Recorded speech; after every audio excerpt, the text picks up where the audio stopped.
Hey there, this is Ruben from Dutch Round 1. Thanks again for stopping by. Thanks for watching another episode. I appreciate your time and I appreciate your support. Today we have another grammar lesson, a little bit of complex grammar. We are going to take a look at the pronominal adverbs. What exactly is a pronominal adverb? I will explain to you in the following lesson. But before we do that, remember to give it a like, subscribe to the channel if you want more content, and let me know in the comments if this grammar lesson was helpful for you. But without much further ado, let's go straight for the exercise. Alright, pronominal adverbs. Now, how do we use them? What are they? Well, in Dutch, we don't really say of it, on top of it, under it, with it, of this, of that. Alright, we cannot translate this literally. We cannot say van het, op het, onder het, met het, van dat, of van dit, of van dat. So we need to find a replacement. And that is where the pronominal adverbs come in. We have 4 types of pronominal adverbs.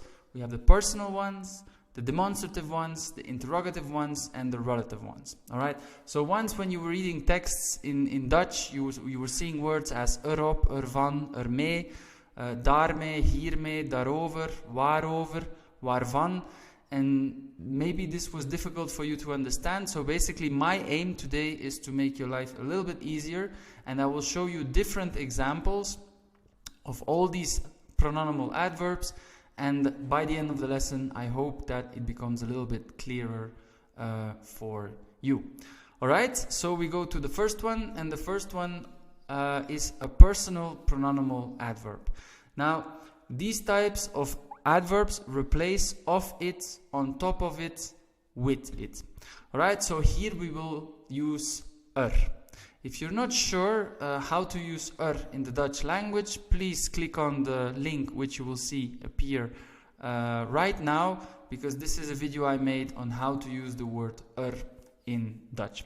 Okay, so I'm going to look at the examples and I will give you some extra information so that it becomes clearer for you. So the first sentence would be: de suiker staat op de tafel. The sugar is standing on the table. Right? So now we look at the second sentence and we see de suiker staat erop. The sugar stands on top of it. Okay, so what did we do? Well, basically we got rid of the tafel, alright, because we don't want to repeat it anymore. So the word makes reference to the tafel, and the tafel becomes it. Okay, and then we still stuck with a preposition, and that preposition will be op. So de suiker staat erop, and we write it together and we put it at the end of the sentence. Right? That is the first explanation. We'll take a look at the second sentence. De suiker staat altijd op de tafel. Right? So the sugar is always standing on top of the table, on the table. So now what we do is, if we look at the fourth sentence, de suiker staat altijd op. Okay, so the sugar always stands on top of it. So now, as you can see, we have split it up. So with personal pronominal adverbs, you can choose. You can put it all the way to the end, or you can split it up. If you want to split up the pronominal adverb, well, basically your in most of the cases, you will place it after your finite verb. In this case, it's staat, and your preposition will go all the way to the end. So this is basically the 2 choices, the 2 options you have with the pronominal adverb. Just maybe a little bit more of a grammatical insight. So op de tafel we want to replace, and in our second sentence we want to refer to the table with it. Well, the it becomes and our preposition will be standing at the end. However, you would also be able to say de suiker staat altijd erop. Grammatically, that would also be correct. Okay, so these are the first examples. Now we look at the other ones. So, ik werk veel met het mes. I work a lot with the knife. Ik werk veel mee. Right? So, het mes, it, we want to make a reference to it, so we use Where do we place the second sentence, it's split up, so we place it after our finite verb, and then our preposition may we place at the end of the sentence. So as you can see, met becomes may when it's pronominal adverb. So basically when it's in a composition, when it's a composed word. May, we say may because met in Dutch doesn't really sound nice, so we do it for pronunciation's sake. So met becomes may. Or you can also say ik welk veel mee. So in this case, we didn't split them up, we wrote them together, so we have to put them at the end of the sentence, right? Now, we're going to take a look at the fourth sentence, and in this sentence we have inversion. If you're not sure what inversion is, no problem, just click on the following link, and I'll explain to you in another video how we use inversion in Dutch. Okay, so we have werk jij veel mee. Alright, so now our verb is in front of our subject, which is the definition of inversion, and then we will put after our subject, and if we split them up, that may is going all the way to the end. You can also say werk jij veel mee. So this way you make your life easier, you just put the pronominal adverb at the end. And then the last one, heb jij veel mee gewerkt? So we have inversion, heb verb, jij your subject, So we have to place it after the subject when there's inversion. And then may, now may is not standing at the end of the sentence, it's standing in front of our second verb, actually our past participle, right? So this is also the rule. If you have a second verb, a past participle or an infinitive, you will not put your may all the way to the end. You will put it as much in the end of the sentence as you can, but the priority goes to second verbs which are at the end of the sentence. Alright, so this was a first look at the personal pronominal adverbs. Now we'll continue and we'll take a look at the demonstrative pronominal adverbs. Now these types of adverbs, they replace with this, with that, about this, about that. So this, that, they are demonstrative pronouns. So if you look at the example, je kunt met die kaart betalen. So you can pay with this card. Now what you want to say is you can pay with this or you can pay with that. So how would you do? Die kaart is gone. I mean, you want to replace it in your second sentence and you want to make a reference to it. So you will use daar of hier. Je kunt daarmee betalen of je kunt hiermee betalen. Again, we need to keep our preposition, which is met. However, as said, in pronominal adverbs or in composed words, met becomes mee. Je kunt daarmee betalen, je kunt hiermee betalen. So what is the difference between daarmee and hiermee? Well, basically hiermee is when you use deze, the demonstrative pronoun deze, which is a little bit closer, and then die would be a little bit further. So deze would be this, die would be that. So hiermee would be used with this, and daarmee would be used with that. But don't worry too much about this, because most of the time people will use daar in this kind of demonstrative pronominal adverb. Okay, we'll take a look at the second example. Ik word erg kwaad over dat onrecht. I get very angry about this injustice.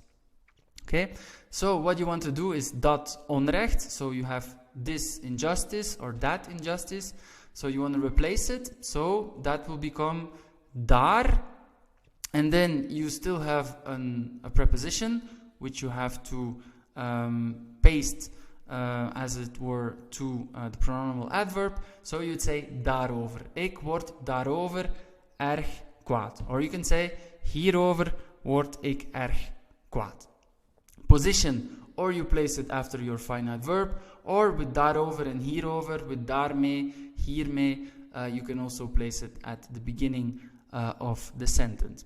So demonstrative, whenever you see die and dat, and you have a preposition in your sentence, well, basically if you want to refer to it without repeating the noun and the demonstrative pronoun, you can use daarover, daarmee, hierover, hiermee. Right, so these were the demonstrative pronominal adverbs. Now we'll take a look at the interrogative pronominal adverbs. Now these types of adverbs, they replace about what and with what and so on. So if you take a look at the example, de tekst gaat over onze vakantie. So the text deals with our holiday. Now we want to ask, what is the text about? So what will become, in this case, together with a preposition, will become waarover. So waarover will be what about, or about what. And again, what you can do is you can write them together. You can say waarover gaat de tekst, or you can also say waar gaat de tekst over. So you'll start off your question. When you ask a question, you need to start with an interrogative pronoun. So that will be waar in this case, and then you will put your preposition all the way to the end if you want to split them up. If not, I recommend you just, to put it at the beginning. So you say waarover gaat de tekst. What is the text about? Alright, we'll take a look at the second example. Ik schrijf met een pen. Alright, I write with a pen. Now, what are you writing with? Okay, now een pen, in this case, will become, we make reference to it, it will become the question word waar, alright, because een pen will be the answer to waarmee, and met, as said, in a composed noun, or in a composed pronoun, or in a composed adverb, it will become mee. So, waarmee schrijf je? What are you writing with? Of, again, you can start with waar, and you will put mee all the way to the end. Waar schrijf je mee? And the answer would be with a pen. So the answer to waarmee, as onze vakantie, is the answer to waarover, what about, or about what. Alright, so now we'll take a look at relative pronominal adverbs. Now these types of adverbs, they replace of which, with which, about which. Right? They might be a bit confusing because there's also waar, and when you start learning Dutch, you will learn that waar is a question word, and it actually means where. So this one is a little bit tricky, but I'll try and make it as clear as possible. So we'll take a look at the examples. Het mes waarmee ik werk is bot. So literally, the knife with which I work, or I am working, is blunt. Okay? Now, why can you not say which or that? You cannot say het mes dat ik werk is bot. That would be the knife that I work is blunt. Doesn't make any sense. Now, we need something else, and we need a relative pronominal adverb. Why do we need that? Because we have a preposition which is fixed with werken. Ik werk met, right? At this time, met is necessary because you are working with a knife, right? So that preposition is there, but still, now what we want to do is we want to make reference to our subject, which would be het mes. So how would we do that? And that is where waarmee comes in. Het mes waarmee ik werk is bot. The knife with which I work is blunt. The same thing with the second example. Het thema waarover je praat is moeilijk. Okay? The subject about which you speak is difficult. Now, the same thing, you cannot use that or which simply. You cannot say het thema dat je praat is moeilijk. The subject that you speak is difficult. No, you need about. So you need that preposition. And because you need that preposition, again, you need a pronominal adverb. And that is where waarover comes in. The subject about which you are speaking is difficult.